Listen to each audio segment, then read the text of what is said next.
Hi, and welcome to Through the Looking Glass, Prism for AL. Hey, I'm Eric. Happy New Year. Here's a quick video on a new tool that just popped into my awareness yesterday or something like that. So the tool is Prism for AL, and Prism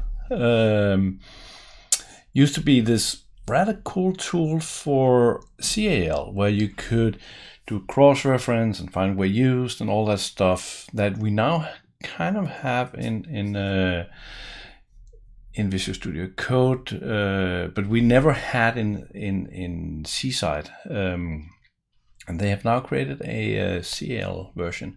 And I thought I would take it for a spin, and I'll bring you guys along. So I haven't tried this, so let's see what it is. Here is the website, and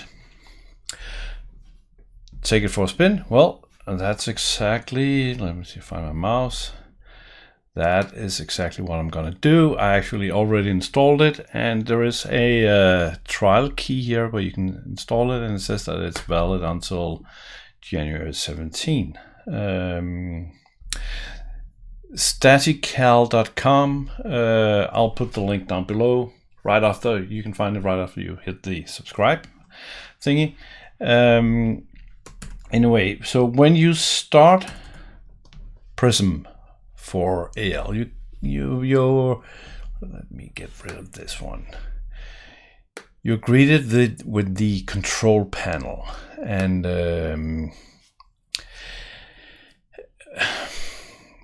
so right now it has kind of three modes.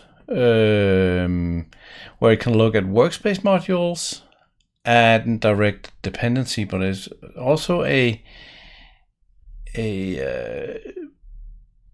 multi-level dependency or truly recursive. Anyway, I'm just going to stay in the first one.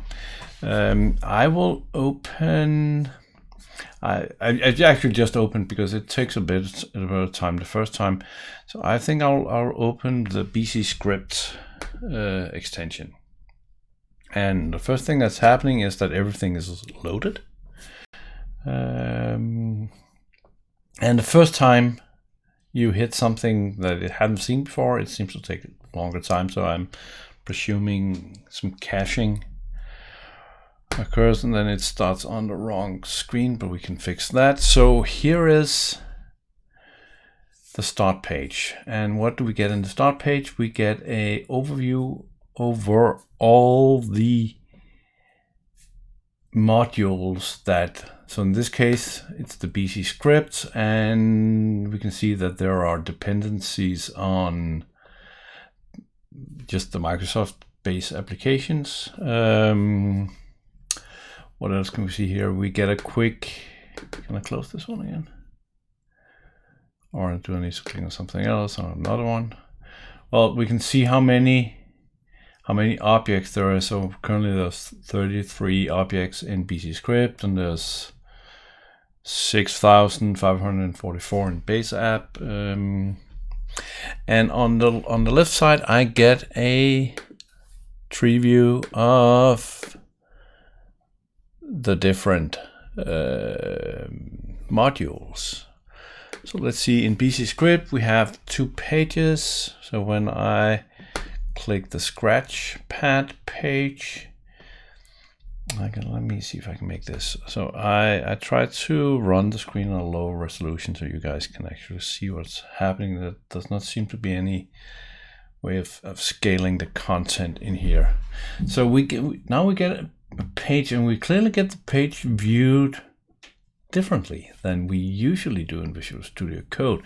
We can actually, if we click down here, just there is I can click and see the source, but let's stay in the extended.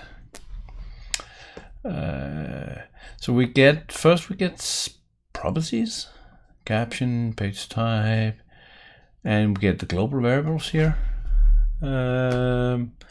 Then we have the triggers. There's only one trigger on this one on open page. I guess I can click on this. I can right click on this, but I cannot find usage of on OpenPage. I guess that's fair enough. What if I click on use console? Right click on that, find usage. Excellent. I get a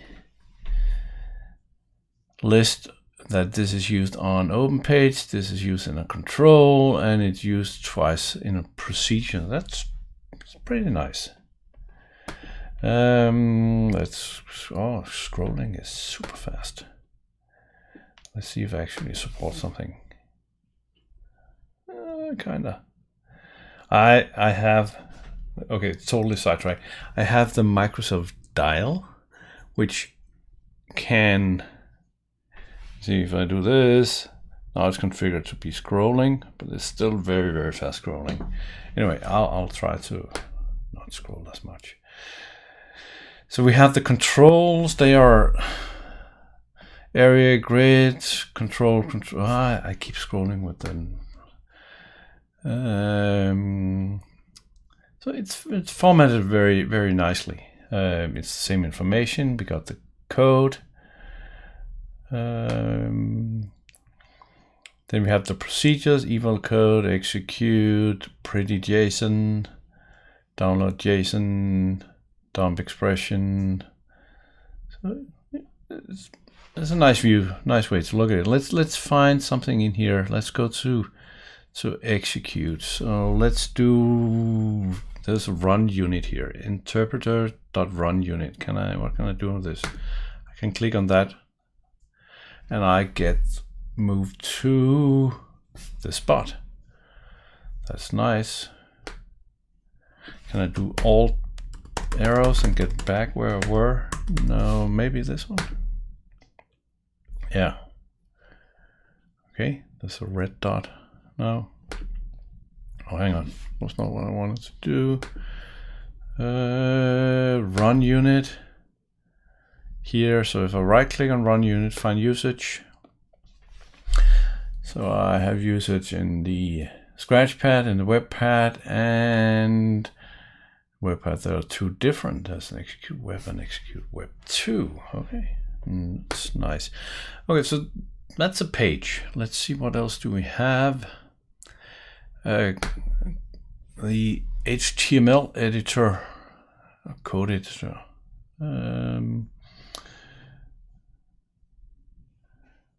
Yeah, that's basically it. There's procedures and events.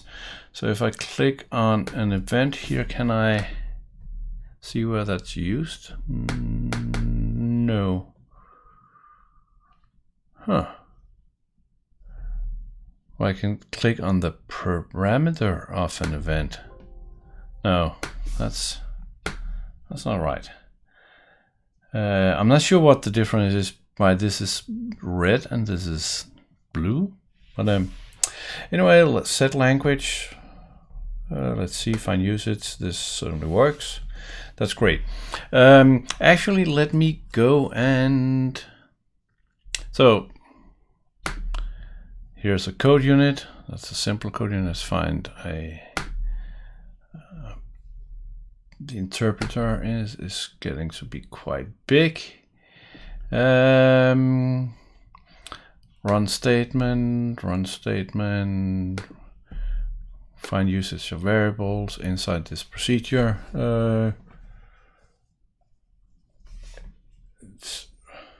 I think this is a great tool if you want to do code review and stuff like that. I'm not sure how it's integrated with Git. If it is integrated with Git. Enum, let's go back to the control panel and open something else. What about the point of sale system? Let's see what we have here. See, now it takes longer because I have not opened this one with the 16.4 base app simple. So that's really, I wonder if I can still use this one while the other one is loading. No such luck.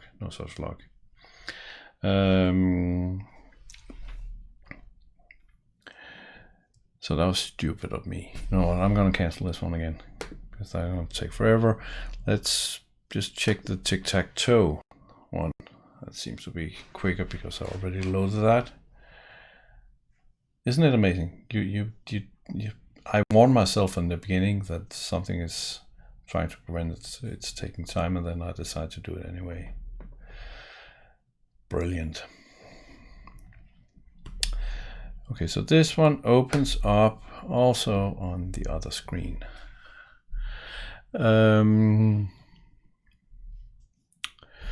So in this case, the tic-tac-toe is really, again, just, you know, that's a one page. Let's see what we have. Yeah, here we have a table. There weren't any tables in the BC script. One thing that's nice that you cannot do in Visual Studio Code is find usage of a key. Well, in this case, it's the primary key. So, but because the problem is right now in AL, when you do set current key, you have to specify the fields. You do not specify the, even though in AL a key now has a name, a code. It's still just the fields, but supposedly this can find where you're using certain fields. It should also be able to find where you're using triggers on tables in general. This might be a bad example of that though. There's keys and fields here, there's really not much to it. So I was expected to figure out how to see where you used certain triggers. So where do I insert this? I thought it would be able to do that. Find system function usage. Let's see what that is about. Ah, there it is. That's the one.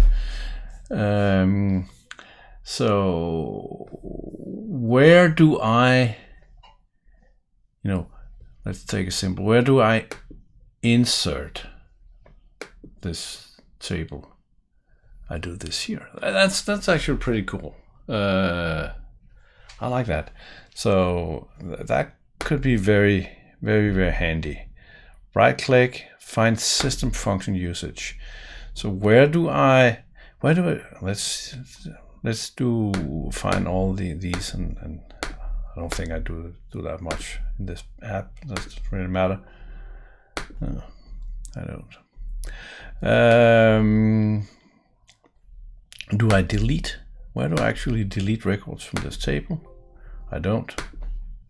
Probably because it's temporary. But you get the point. You get the point. You can actually that's pretty neat. I like that. If you remember the video on reset and clear, and then you can actually take a look at those. Probably not clear. Actually, you can find reset, but you cannot find clear. It will hint. Next version, it will be cool if you can actually see where you're using clear on a record like this.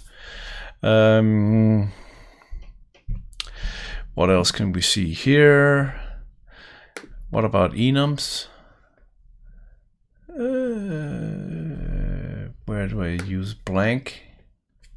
That's pretty cool. Where do I use a specific enum value? Where do I set a cross? Come on, hang on, where do I do that? Right on the name.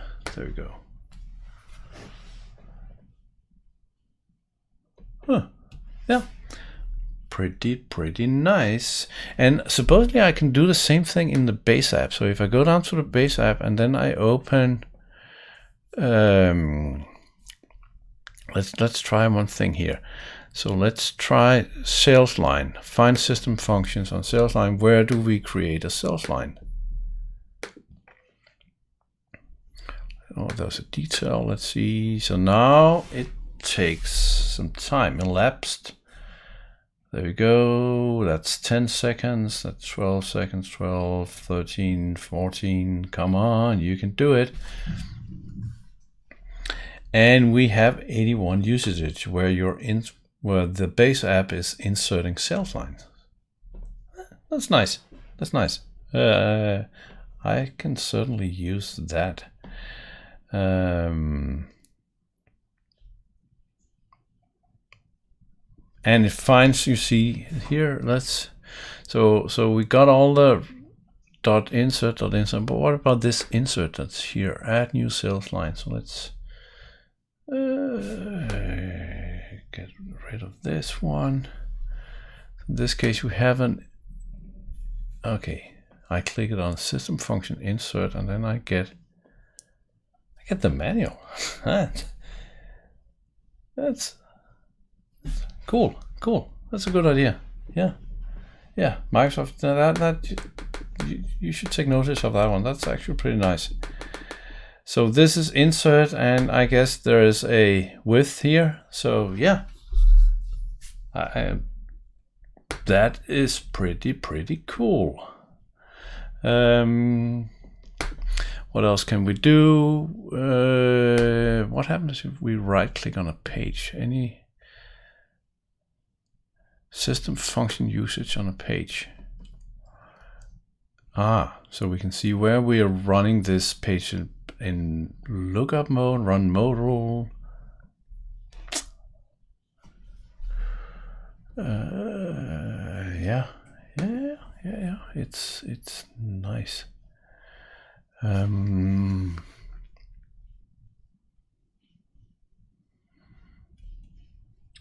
This is awesome. This is actually and now I noticed behind myself.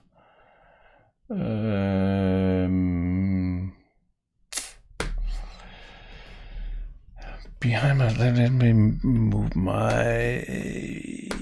You see here.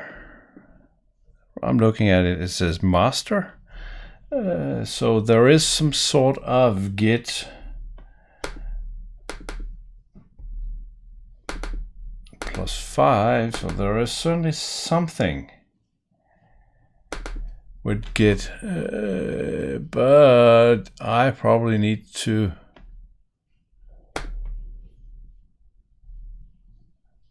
do you see that? Show. I'm just clicking around right now, so bear with me. So I just clicked on dependencies. No, sorry. What was it called?